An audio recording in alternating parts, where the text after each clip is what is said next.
Seal coating your asphalt driveway or parking lot every 2 to 4 years is an important part of maintaining your asphalt product.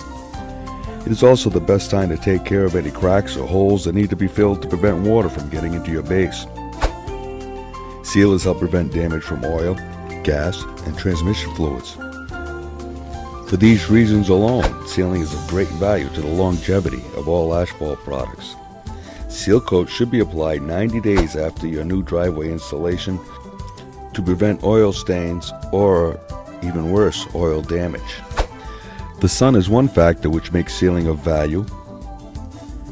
Rain is another significant wearing element that your asphalt product has to tolerate. All these elements that can cause harm to your driveway or parking lot do take its toll, and eventually surface cracks will appear. Sealing is like putting a wax coating on your car or furniture that will protect the surface from the elements.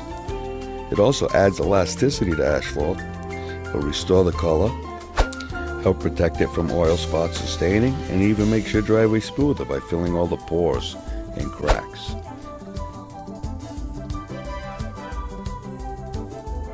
Hi, Ben Pequeno here with DrivewayTips.com.